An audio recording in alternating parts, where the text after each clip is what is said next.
So is this the movie that started the Debby Ryan hair back over the ear thing? Or did she do Yes. that before this movie?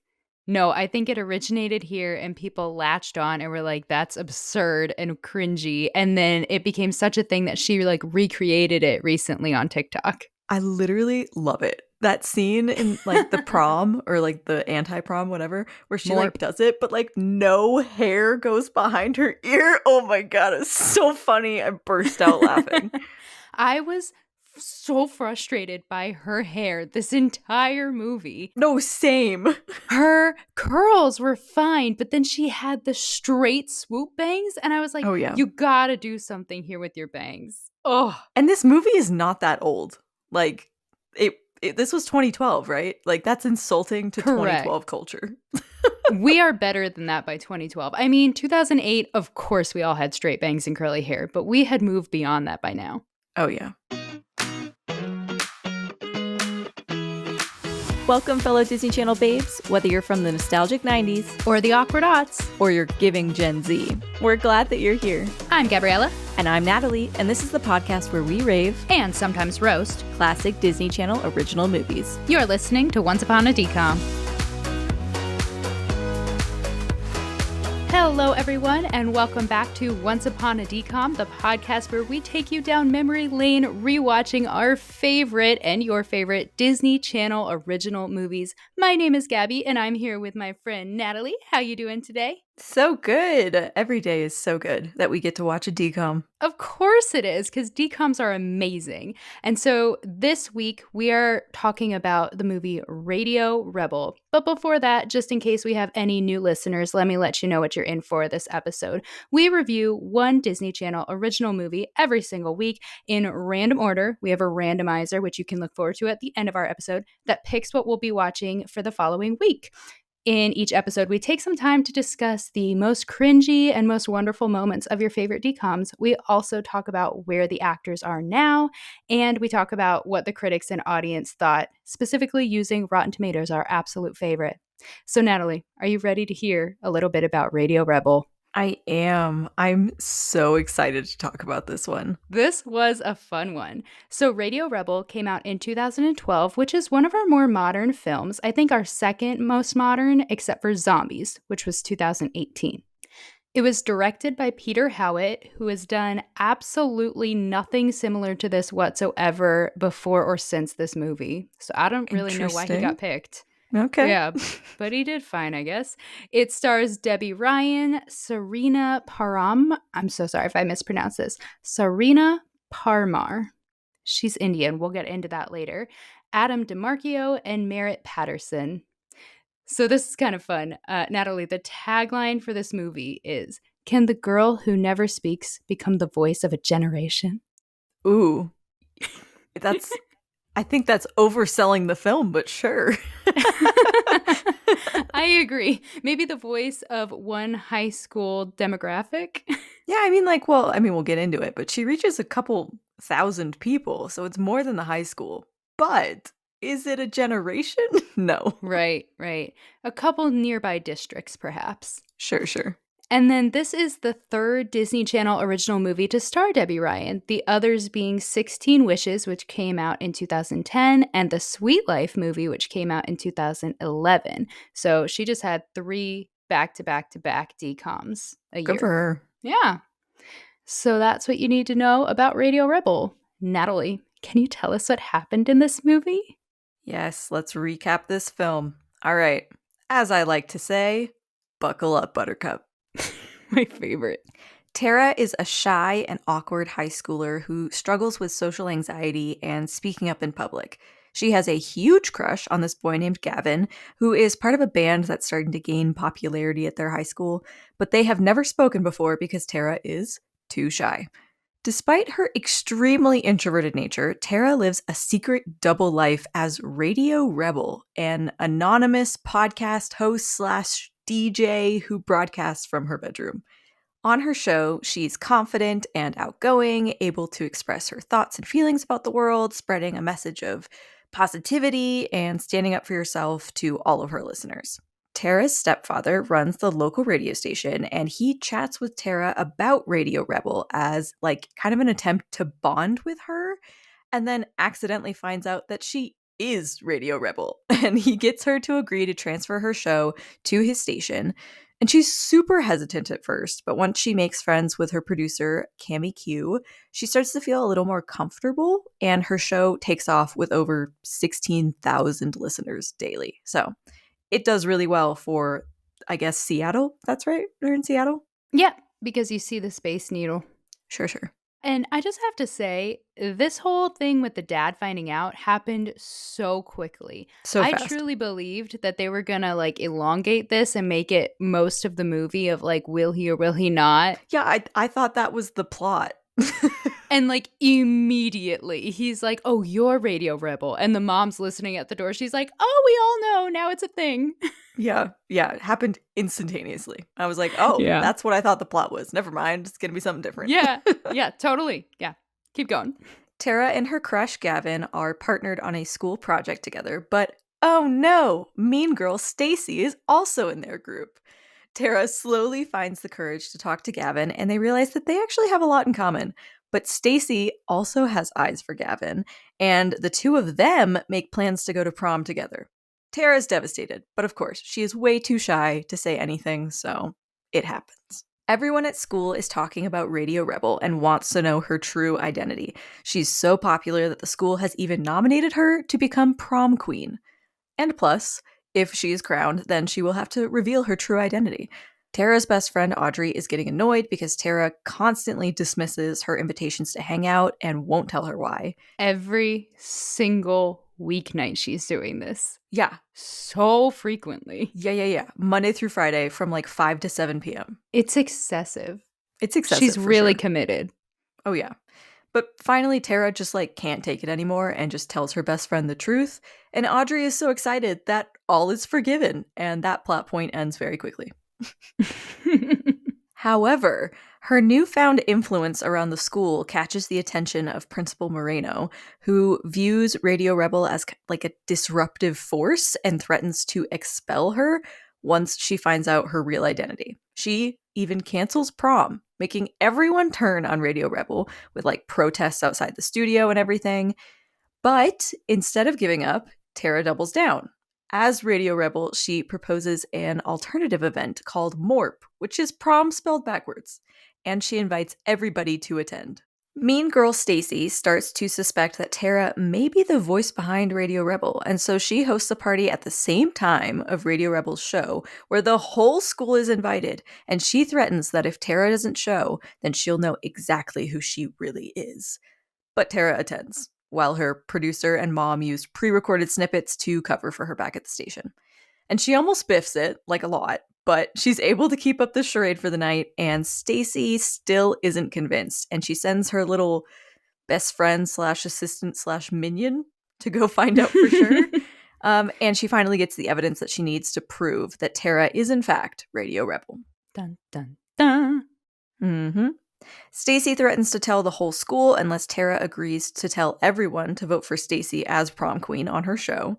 Tara is still afraid to reveal herself, so she agrees, and she does it. Also, Gavin finds out that Stacy has actually been like nuts this whole time, and so he like revokes their date to the dance. I've decided you're insane.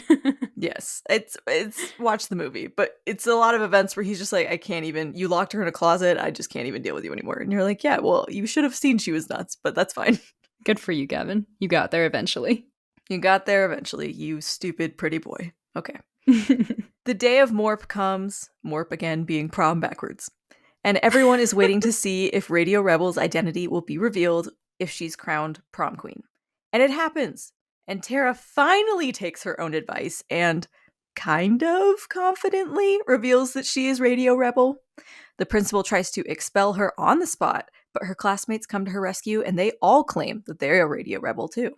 And since the principal can't expel the whole school, she's defeated, and Tara lives to podcast another day. Stacy is upset that she didn't win prom queen for some reason, and Tara decides to give her the crown because it means more to Stacy than it does to her.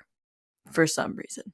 In the end, Gavin and his band debut, because in case you forgot, he's in a band. he and his band debut a new song that he dedicates to Tara, and he meets her out on the dance floor. He appreciates Tara's authenticity and asks to be her date to prom. I'm sorry, Morp.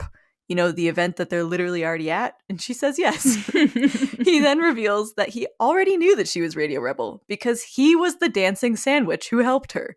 If you know, you know. And if you don't, you gotta go watch the movie to figure out what that means. I love that you didn't share that whole plot line. Because why? It's not important until the very end. Anyway, that's Radio Rebel.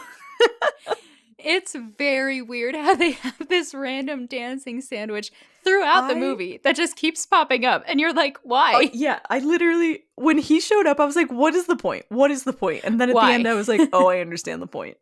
But it was it's so, actually really good. Out of left field.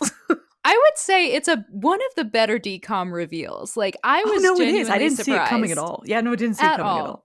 I kind of figured he may have figured it out just because it's really easy to figure it out. And the fact that the two twin brothers don't figure it out, even though they're using like the latest CIA technology, is astounding to me. Because basically Stacy figured it out in 2 seconds after she revealed she goes to their school. So anyways, I wasn't surprised he figured it out. I loved that he was the dancing sandwich. It just made so much sense to me. Yeah. So initial thoughts. You have seen this movie before, right? Correct. I've seen it once before, just a few years ago, like in college. So only as an adult. It didn't have nostalgia, but I gotta say, every time I watch it, I enjoy it. I wouldn't say it's the best DCOM ever made, but I really like it just for the fun of it. It's enjoyable. If I was watching it with a tween girl, I'd be like, heck yeah, I love Radio Rebel, but I'm probably not gonna like go for it on any given day. What about you? I freaking loved it. I loved it. I had so much clapping. Fun. Oh my gosh. This is like probably in my top 10. I'm not even going to lie to you. I loved it. Really? Really. I loved it. I really, really like it. I would go as far as to say I love it, probably. It's so good. What do you love about it? It's so good. First off, I like immediately was like, this soundtrack is great. Like all the singing and the background music, fantastic. And the story, while pretty cliche, was very engaging. And like we just mentioned, like there was a couple of twists that I didn't see coming. And even though you're like, yeah, I mean, like she's hiding her identity and everyone finds out and then they're all okay with it. That's a DCOM. Like we all know that's how it's going to end. But the whole time, like how it happens, I was like, I didn't see any of this coming. And that's just delightful for me. Yeah, it's really well written. I like all the interesting side plots that are happening. So like Gavin being in the band. There's so much side plot. Yeah, and like Stacy's whole need to be prom queen and the best friend trying to like become a Broadway performer and the dad trying to like be close with her. There's so many good, but they're not overdeveloped, they're not underdeveloped. They're just like moving the story along. Yeah. I thought most of this movie was going to be about like the stepdad trying to form a relationship with his stepdaughter. And I was like, oh, that's not what this is about. And then I thought the movie was going to be about like her developing a romance with this guy and he was going to be mad when he found out who she was. And then that wasn't it. And I was like, oh, everything is just like slightly different from what I thought it was going to be. Yeah, it's just off of the cliche path. Like it's familiar enough of a plot, but with all these fresh new takes on how to do it. I really liked that they also brought a lot of like warmth to the things that I feel like typically end up being like a lot of catty drama. So for example, like you said, the boyfriend possibly finding out and being mad, like they just had their relationship be sweet throughout. And he just like ditches Stacy. Before he even likes Radio Rebel, like asks her to be his date, he's just like, bye, Stacey. And same with the dad. Like they just have a good relationship. And the mom, like I was wondering when we first meet the mom, I was like, she's so over the top that I wondered like, how is this her mom? Because Tara is so shy. And I was like, how do they even have a relationship? But then you see later, like the mom is talking to her producer and she's like, I don't know if Tara really likes me sometimes. And the producer's like, no, she loves you. And it's just so sweet. It was so sweet. Like seriously, literally every little nugget of a moment in all of these subplots, like we said, there's like 20 subplots. All of them were good moments. I loved it. There was even a payoff with the band member. Yeah, there's a whole subplot about the band I didn't even get to mention because I put it in the original like review, and I was like, "There's just I don't have time to explain." Yeah. Yeah, no. But it's just cool because Gavin's in this band and this one kid's acting like a total jerk. And they have an entire arc where the jerk guy is awful and they break up and then they get back together at the end and he's nice again. And you're like, wow, wow, Yeah, all in a matter of a few weeks. and it's back to that theme of like authenticity is what makes relationships last. You know, Mm-hmm. like it's great to be popular and to blow up. Like I'm like, listen, we would love to have this podcast blow up. I'm not saying we Yes, wouldn't, please. but you and I both know that we would prefer us to continue being us and authentic and having this podcast be who we are way over getting 100,000 downloads or whatever, you know? 100%. Yeah. And that you and I just get to have these fun conversations from our room instead of like the pressure of trying to perform for an audience. Right. And like at the end of the day, listeners, we would love for this to be like a full-time job. Like, can you imagine? It'd be so much fun. But that's not why we started this. We started this because it was fun and you and I live in different places and we were like, this is be a fun way to connect and hang out and dive into something that we both really love. Yeah, and that's exactly why Tara does what she does. It gives her an outlet to be Exactly. authentic when she's too shy to be at school. And I Mhm. really like that she created this persona that she really learns has like been there all along. And like that's who she is with her best friends and like that's who she really Yes. is. And that's what people love about Radio Rebel. I Mhm. was surprised that nobody I wanna go back to this because I think we mentioned it earlier, that nobody figured it out. Like, Oh okay, yeah. do you think she was using a voice changing device? Because it was hard to tell. Yes, she is. It's very, very slight, but like when it switches to like you hearing her on the radio and not talking, it's a different voice. Barely, but it's a different voice. I don't think it's Debbie Right, Ryan. okay. Oh, interesting. I thought maybe they were just, like, messing a little bit with, like, the I don't reverb in think so. her I think voice it's or something. literally a different voice. I could be wrong. I don't know if I can even Google that and find it, but Well, and what I noticed was the different voice changed multiple times throughout the film. So, like, you would hear it on the radio, and then when the parent, her mom and the producer were doing like the little pre recorded tracks, that sounded like an even different voice to me than the one that we were hearing on the radio. So I was just like, how many voices does she have? I think that the like video simulated or voice simulated, whatever, I don't know what to call it. I think the voice change was like one different person's voice. And then I think that Debbie Ryan was obviously her own voice. Right, right, and then she would even, like, change her voice based on, like, how confident she was, and she would Oh, kinda yeah. put on Radio Rebel. Oh, I Mhm. loved that moment, though, when she's so scared, and they're like, 5, 4, 3, Yep. and she, like, swivels around the chair and is just so ready for it. Yes. And honestly, that's something I bet people will probably say that this movie is like unrelatable, like nobody's that awkward. And to be fair, Oh, she no, plays some people are. I know, but she plays like really awkward, but I also like I was a pretty I never say shy because I don't think I was shy, but I was definitely an introverted kid and in high school I didn't talk unless I was like spoken to type of person. I had my very small group of friends and I also loved theater, right? So like I was one thing off stage and then on stage I could turn it on and I could be a performer and I just feel like I really related to that bit of her where I was like, yeah, like it's still both of them are me. Like two different identities, they can be different but they're both me. Sure. I feel like a lot of performers will be able to relate to her Oh because yeah. there are so many actors out there, like famous actors who are painfully shy. And I mean, her character, Tara, was the textbook definition of painfully shy. Oh Um, yeah. so many like Oscar winning performers and Broadway performers, super introverted. Like in Mhm. interviews, you're like, what are you saying? This is so uncomfortable. But then they are so good when they're acting. So, Mhm. yeah, I could It's see like I that. always think of the girl from Twilight. What is her name? Kristen Oh my gosh, Stewart. Kristen Stewart? Yes, where she like when we she was just getting famous and she would get interviewed, everyone's like, "Wow, she's like such a jerk," or like she's like so like she must be on drugs or something. It's like that might have been true, but also like she's just like really introverted and she she doesn't like attention and she didn't like being interviewed, but she loved acting, you know? And I think she's Right. gotten better now, but I always think about like that's a really good comparison to this. Right. I mean, some of that carried over to her character because Bella is also a little uncomfortable at times. For sure, but like the other stuff she's been in is better. Right. And you can see as the Twilight movies progress, nobody come at me about this, okay? I like Twilight a fair amount. That she gets better.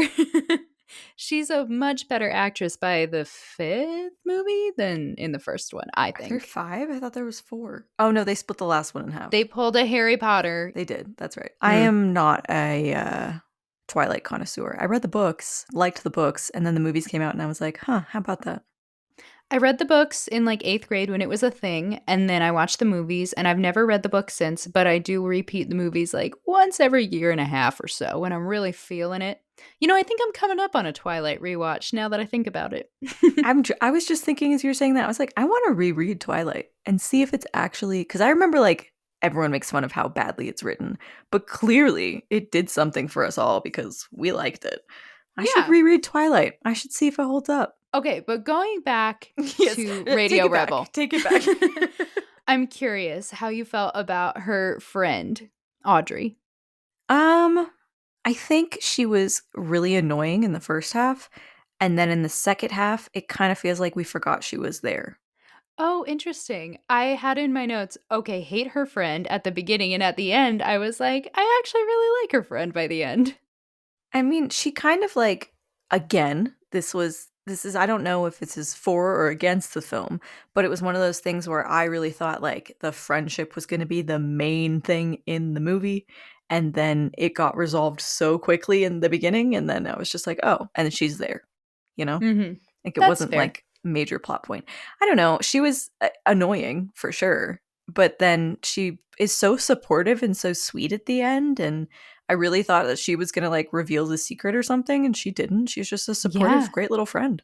She's a great heart. Like, you can't dislike her even if you find her annoying. Right. No, I agree. Yeah. Okay. Also, what do you think about the principal? That actress, I don't know anything about her, but her facial expressions should be trademarked. My gosh. She was so like if no one else was taking this movie like Broadway level serious, she was. She was like, this movie is my entire life and my personality, and I will be 100% method acting 100% of the time. That is what it felt like. Oh, yeah. No, she was so intense the She entire was time. so intense. And on the one hand, I want to say it's unnecessary, like, because it's so much and I hated her, but she kind of had a Dolores Umbridge effect on me where I was like, Oh you yeah. know what? Yes, she is absurd. Like, it's somewhat unrealistic how much she hates music in general and Radio Rebel. But on the Honestly, other yeah. hand, I'm like, we all had that teacher that just had a Mhm. vengeance against something or other, and it was their mission in life to destroy you if you liked that thing they hated. So I was like, to some level, she reminds me of Dolores Umbridge, and I'm just like, yeah, she really did move the plot forward, and her absurdities were kind of funny. So like, I give her a pass. Yeah, I mean, she sucked, but I really enjoyed her somehow at the Yeah. same time. Oh, I never enjoyed her. I just was like, you are actually significant and relevant to the plot. Like, without Right. you, it wouldn't move forward correctly. Right. She's accomplishing what she needed to. Yes, that is the thing though. I don't feel like a single character or plotline was wasted. All of them had meaning. Like in the end, you couldn't really take anything away. Whereas a lot of DCOMs, you're like, this entire thing could have been taken out and it would have been better.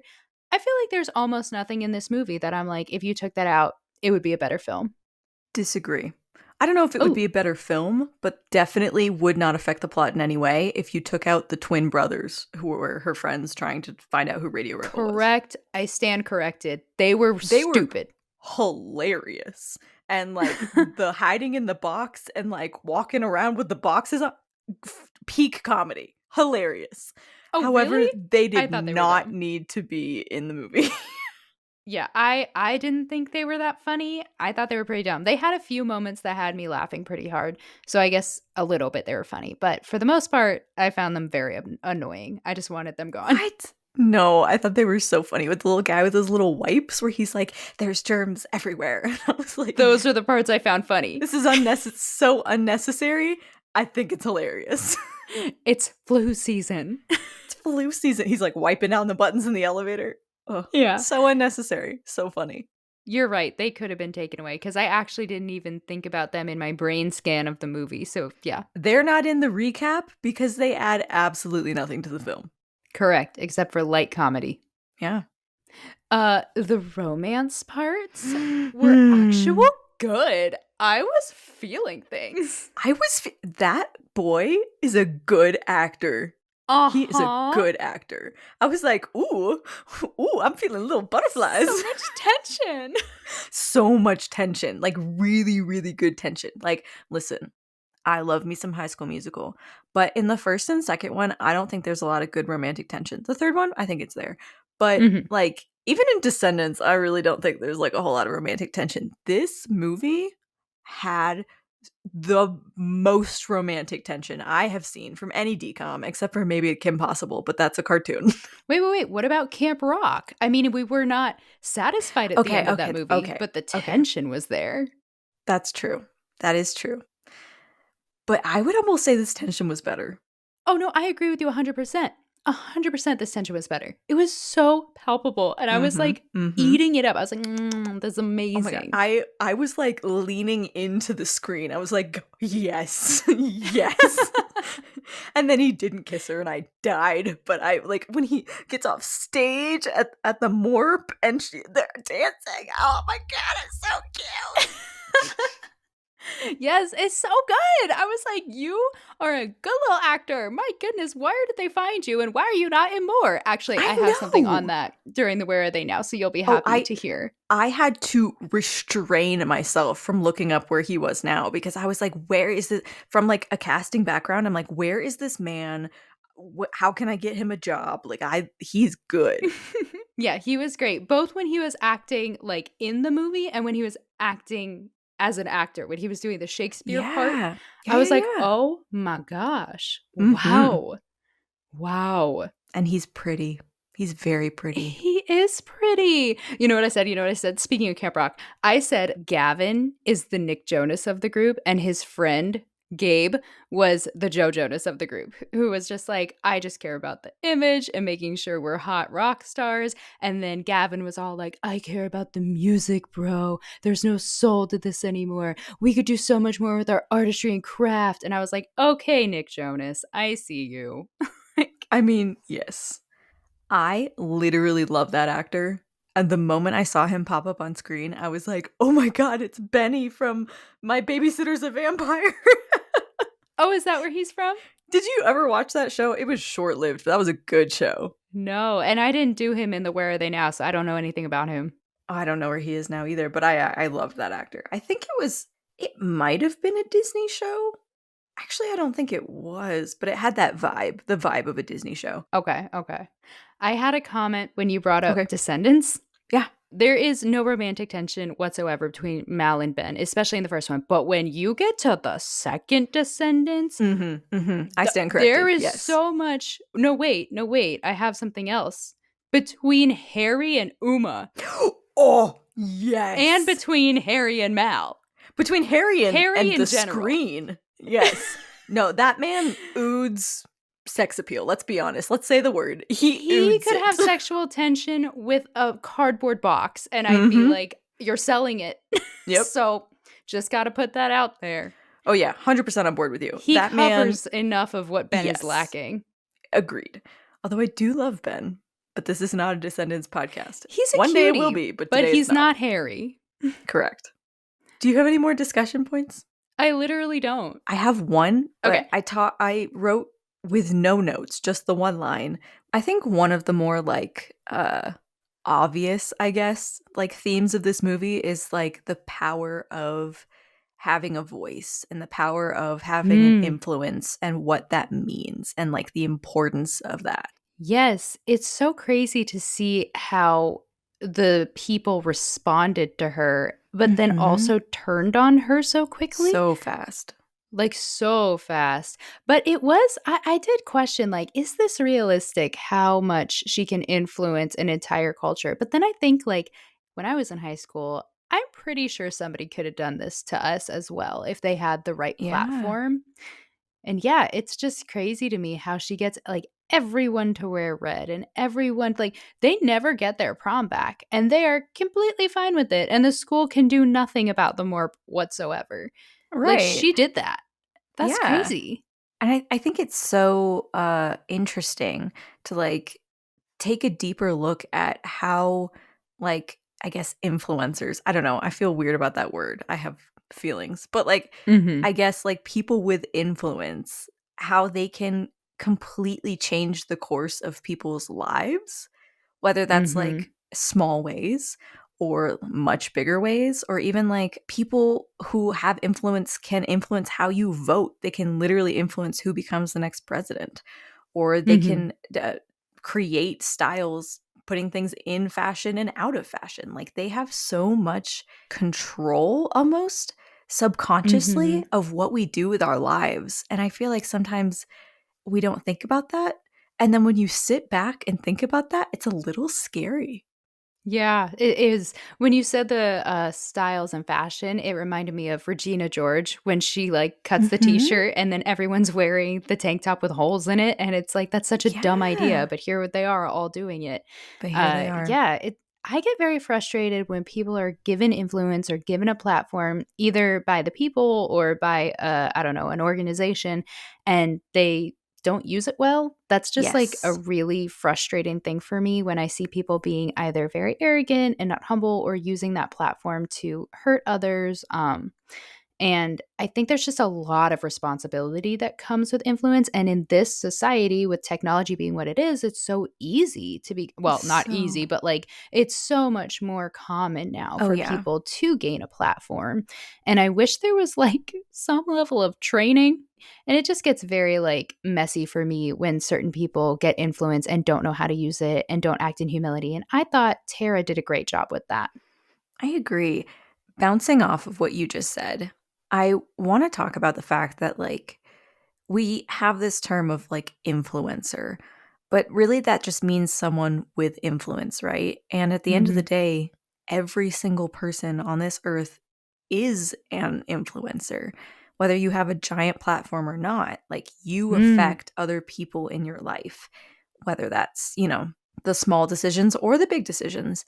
And I think once you start thinking about yourself like that, the power of your own voice in your community, I think it really makes this movie have a little bit more of an impact because you realize how your words and your actions affect other people. I think sometimes we get so wrapped up in our own, you know, selfishness that we don't think about the fact that everything we do affects other people. And so we need to speak positively into our lives. We need to have a standard that we hold ourselves to because people are hmm. watching and people are influenced, like especially younger people, your friends, your younger siblings, things like that. We're all influencers at the end of the day.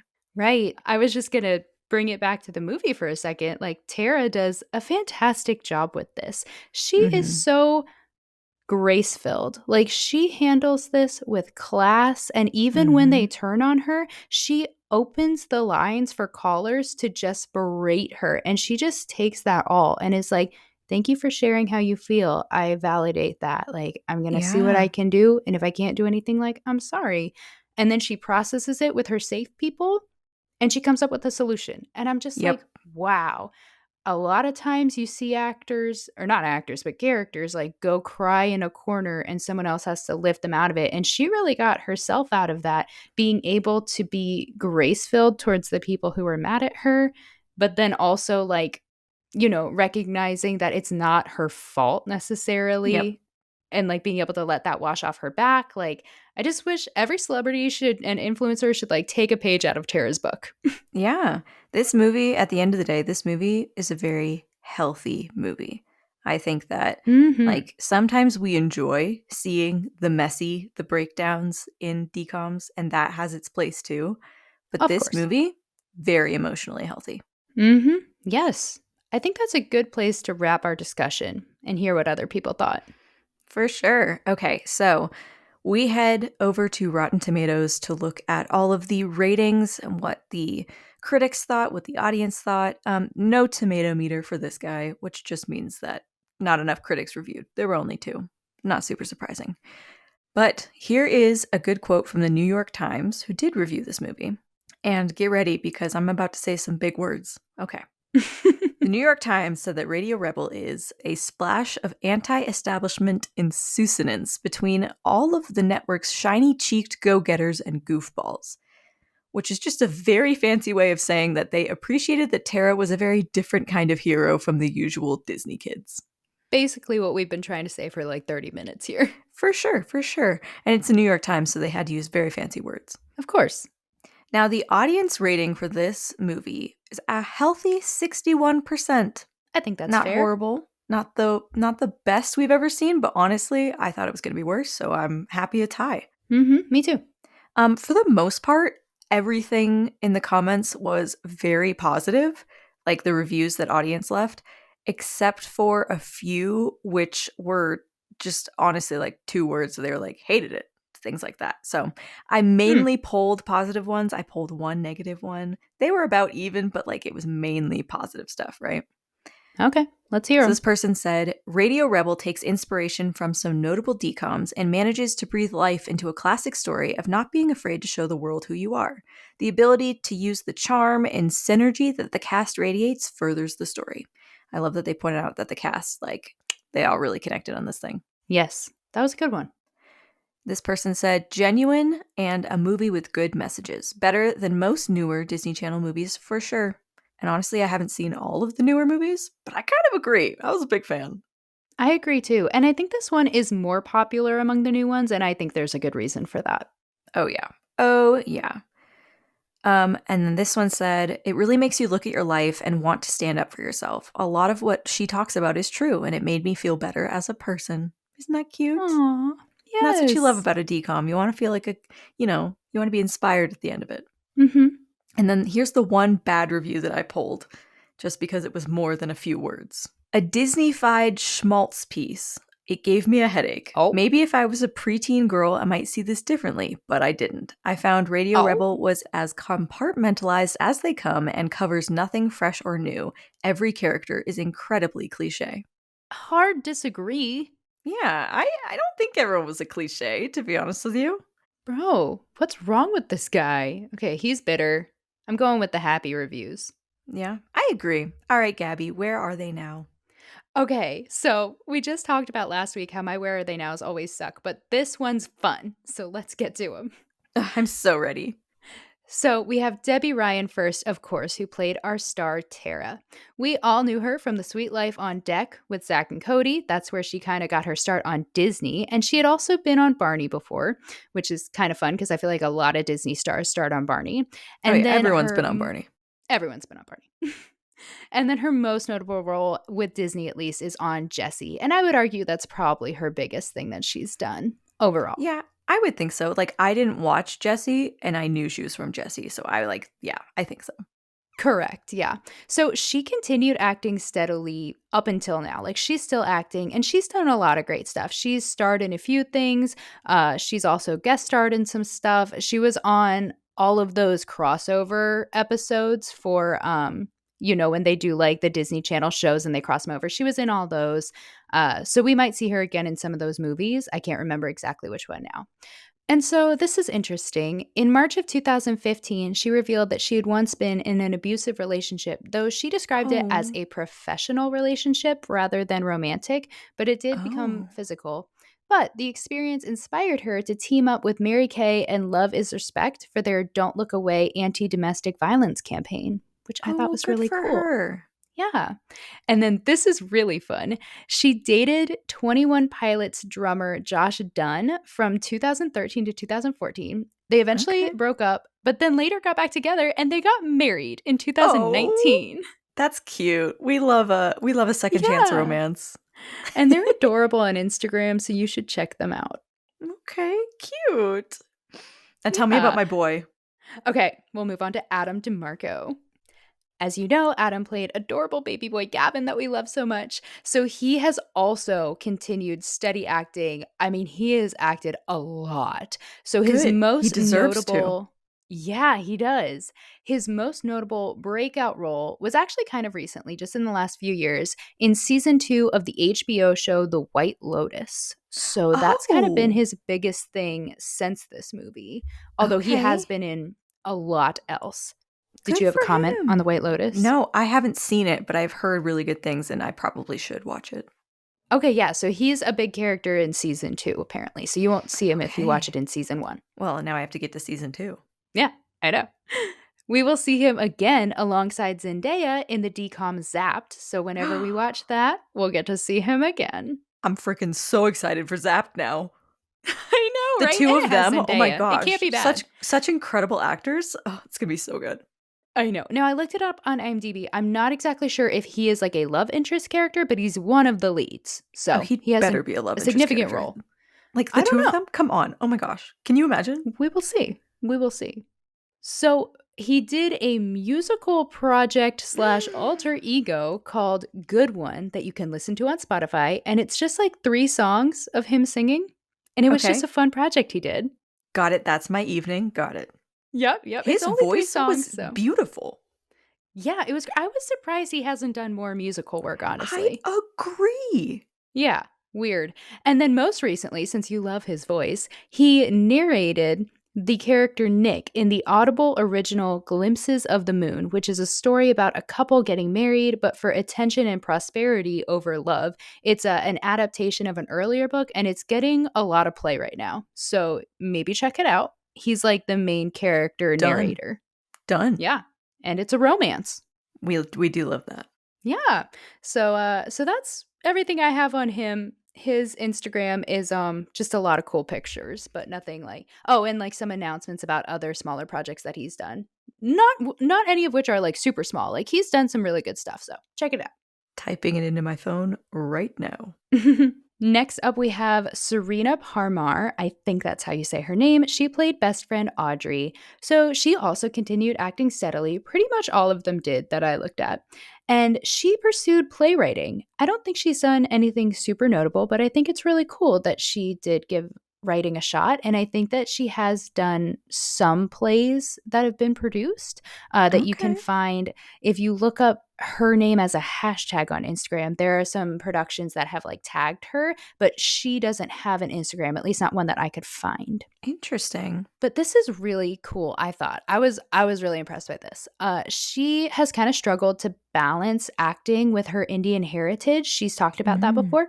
But in 2019, she was one of the stars in a production of All's Well That Ends Well, the Shakespeare Hmm. show, through the Canadian Shakespeare group Bard on the Beach.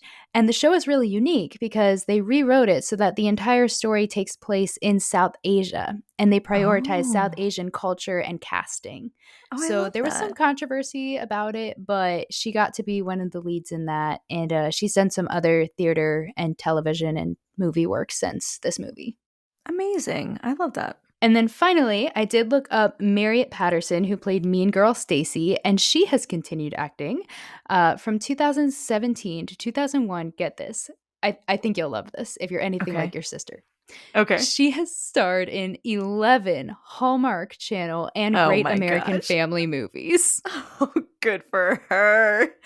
She is fully in the cheesy Christmas world. Like all of her movies are like Christmas themed. Her Instagram is glorious and beautiful. She lists herself as an actor, producer, writer, travel enthusiast, and music lover, and her channel is just full of that. And that's all I Oh, have to say on her, but like oh, she I seems love cool. it. Okay, we need to find out what movie we're watching next. Natalie. Yes. Okay, so before we go, we just need to randomly select which DCOM we are going to be watching next week.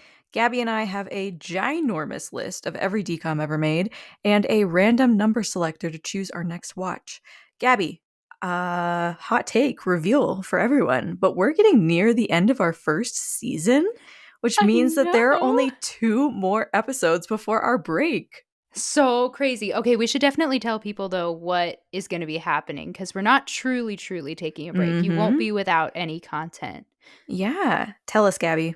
Okay, so what we're going to do is we have 2 more movies, 2 more DCOMs in this season, and then your girl needs a break to celebrate the holidays. So we are going to be doing 4 mini-sodes of the podcast where Natalie and I are going to take a couple minutes, just like 10 to 15 minutes, short amount of time, to talk about some really fun topics, some hot takes that we have on some popular issues in the Disney world. It'll all still be relevant content to what you know and love. And after those 4 weeks of minisodes, we will get back with season 2 of Once Upon a DCOM. Oh, yes. So are you ready to see what the second to last movie of this season is going to be? Oh, I'm so ready. I know, I'm excited. I kind of hope it's Zapped. Not gonna lie. Okay, here we go. It is selecting a number. What? Oh, what?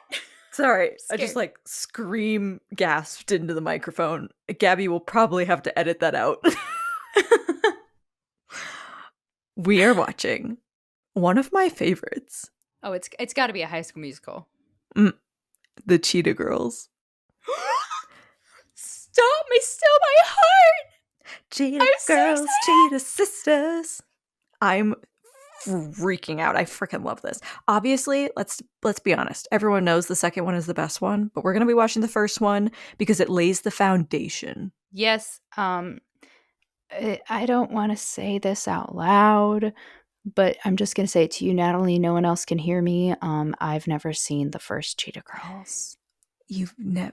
Okay, I'm gonna hold back the rage that I feel. I'm gonna hold it back because I respect you as a person and I want to speak love and positivity into the world after watching Radio Rebel. So I'm just gonna say I am so excited for you to experience this movie. Me too. And let's just leave it at that because I can't believe you haven't seen Cheetah Girls. I know. You're gonna love it. You're gonna love it. I can't wait. I love the second one. The second one is my whole life. I have so much nostalgia. Once we get to the second one, believe me, I'll be back on board.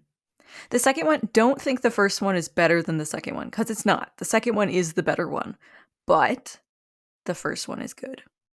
Okay. Well, I am really excited, and I love all these girls, so I think it'll be a good time. Yes. All right, everybody, go watch Cheetah Girls. Please go watch it. You know you want to. You love this movie. You remember this and you is love iconic. This movie. What a great way to start wrapping up the season. I know. Cheetah Girls plus one more, which we'll find out next week. See you then. And then it's Christmas. Christmas! Santa! I know him. Thank you all so much for listening to this episode of Once Upon a DCOM. Like what you just heard? Leave us a rating and review. We'd love to hear your thoughts. Also follow us on Instagram and TikTok at onceuponadcom.podcast and share this podcast with your Disney-loving friends. A big thanks to Gabby for editing this whole podcast together. Thanks, friend. And don't forget to subscribe because there's always a new episode on the way. This is Gabriella and Natalie signing off with a sprinkle of pixie dust and a whole lot of nostalgia.